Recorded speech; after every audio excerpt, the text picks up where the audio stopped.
నమస్కారం. నా విద్యార్థులకు, సన్నిహితులకు, మిత్రులందరికీ పరుచూరి పలుకులకు స్వాగతం.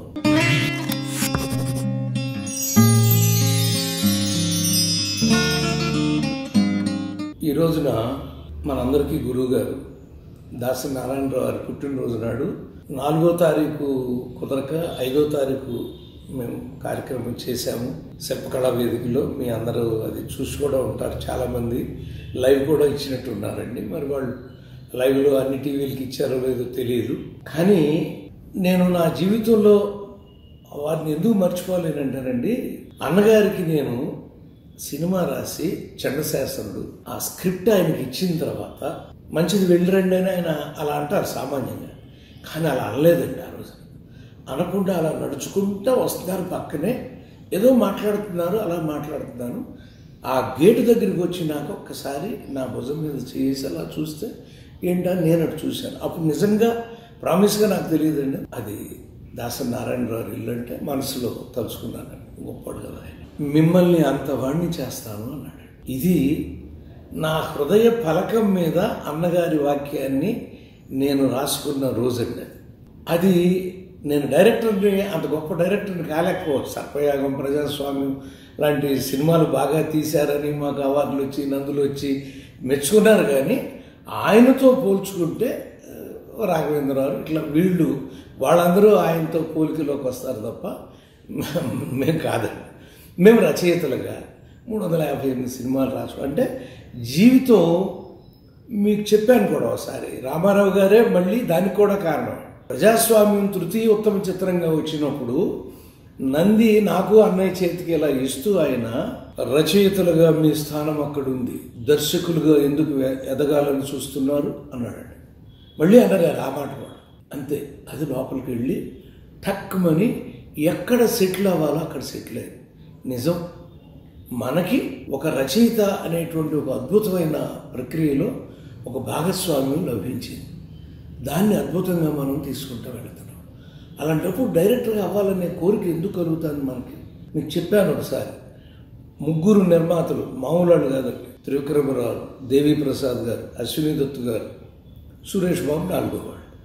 4 దర్శకత్వం కోసం అడ్వాన్స్ ఇవ్వకపోతే అన్న ఎదురు తిరిగాడని కూడా చెప్పింది. వద్దు మనకి ఇది అని. ఎస్, రామారావు చెప్పిన మాటకి అన్నయ్య విలువ ఇచ్చాడు. నేను మర్చిపోయి తొందరపడిపోయాను, కానీ మా అన్నయ్య నన్ను మళ్ళీ దోవలోకి తీసుకొచ్చాడు. చక్కగా రాసుకుంటూ వచ్చి ఈ రోజు కూడా కొంత భక్త కన్నప్పులో ఎంతో కొంత మాకు చేతైన సాయం చేస్తున్నామండి. మోహన్ బాబు, విష్ణుకి. అంటే ఒక కలం బలం, ఒక మాట చాలు. మీకు చెప్పాను ఒకసారి, చిరంజీవి గారు అక్కడి నుంచి ఫోన్ చేశారు. ఫోన్ చేస్తే ఏదన్నా డైలాగ్ చెప్పమంటే ఒక్క నిమిషం ఆలోచించి, తప్పు మా వైపు ఉంది కాబట్టి తలదించుకు వెళ్ళిపోతున్నాను, లేకపోతే తలలు తీసుకువెళ్ళేవాడిని. మామూలు మాట ఉండేది. అంటే అంత స్ఫూర్తిమంతమైన డైలాగ్ రైటర్గా ఒక మేధస్సుని మనకి ప్రకృతి ఇచ్చినప్పుడు దాన్నే కాపాడుకోవటం అనేది అన్నగారి మాట అయినా, మా పెద్దన్నయ్య మాట అయినా, ఎవరి మాట అయినా అది వాస్తవం. అలా మొన్న అక్కడ చూస్తుంటే నిజంగా ఆయన ఏ అలవాటు లేవు మీకు తెలుసండి. చాలా అద్భుతంగా ఉండే మనిషి సడన్గా అనారోగ్యానికి గురయ్యి ఆయన అది ఆపరేషన్ అదేదో చేసుకుని వచ్చినాక మేమందరం కూడా వెళ్ళి ఆయనకి శుభాకాంక్షలు తెలిపిన వీడియోలు మీరు చూస్తుంటారు. తమ్ముడు ఇంకేం భయలేదు, హ్యాపీ అంట అందరితో, అందరిని తమ్ముడు అని ఎక్కువ అంటూ ఉంటారు ఆయన, మీకు తెలుసు కదా. హ్యాపీ, అంత హ్యాపీగా మాట్లాడిన మనిషి 3 వారాలు తిరగకుండానే, అంటే 2017వ సంవత్సరం అతి ప్రమాదకరమైన మా సినిమా ఇండస్ట్రీకి, పర్టికులర్గా తెలుగు ఇండస్ట్రీకి. ఎందుకంటేనండి ఆయన ఒక దర్శకుడుగానే కాదు, ఆఖరి చివరి రామారావు గారి రోజులు సర్దార్ పాపారాయుడు, బొబ్బిలి పుల్లు, మామూలు సినిమాలు తీశారండి ఆయన. ఎటువంటి సినిమాలండి బాబు, అసలు ఒక్క మాట కాదు. చరిత్రలో మళ్ళీ ఆయనతో పోలదగినటువంటి రచయిత, దర్శకుడు. అంటే కలం ఆయనదే, కల్పన ఆయనదే, సృజన ఆయనదే, ఆ 3 ఆయనే. అలాంటి మహానుభావుడిని మనం ఎక్కడ చూడగలమండి మనం. అందుకని దాసరి గారు మీకు 100 ఏళ్ల వరకు చెప్తున్నారు అని నేను అనుకోనండి. 150, 200 సంవత్సరం మీకు వచ్చే వరకు కూడా ఈ తెలుగు ప్రేక్షకులు, తెలుగు అభిమానులు, తెలుగు వ్యాసంగం తెలిసినటువంటి ప్రతివారు మీకు జన్మదిన శుభాకాంక్షలు మే 4వ తారీఖు రాగానే చెప్తూనే ఉంటాను. మే అనేది మండు వేసవకాలం, సూర్యుడిలాగా ఉదయించాడు ఆయన. సినిమా సూర్యుడు అనుకోవాలి ఆయన్ని. అటువంటి దాసనారాయణరావు గారికి జన్మదిన శుభాకాంక్షలు చెప్పడం కోసమే ఈ కార్యక్రమం చేశానండి. చూడండి, తాత మనవడు, నాకు తెలిసి మరి ఇది వాస్తవమో ఎంతో కానీ ముందు అన్నగారి దగ్గరికి ఎస్వి రంగారావు గారి పాత్ర కోసం వెళ్ళారు. అప్పుడు అన్నగారు ఇంకా ఓల్డ్ క్యారెక్టర్స్ వేయడానికి మేము ఇంకా సిద్ధపడలేదు మెంటల్గా అని చెప్తే వచ్చి ఎస్వి రంగారావు గారిని తీసుకున్నారట. చూడండి, రాజబాబు గారు, ఎస్వి రంగారావు గారు, చివరిలో విజయనిర్మల గారు వస్తారండి. నేను ఇది తాడేపల్లిగూడెంలో చూశానండి ఈ సినిమాని. తాతమ్మ అంటే ఆ రంగారావు గారిని హీరోగా పెట్టి మొట్టమొదటి అంటే అంతమంది అద్భుతమైన హీరోల మధ్య ఆయన వచ్చి అలా ఒక అద్భుతాన్ని ఆవిష్కరించారండి.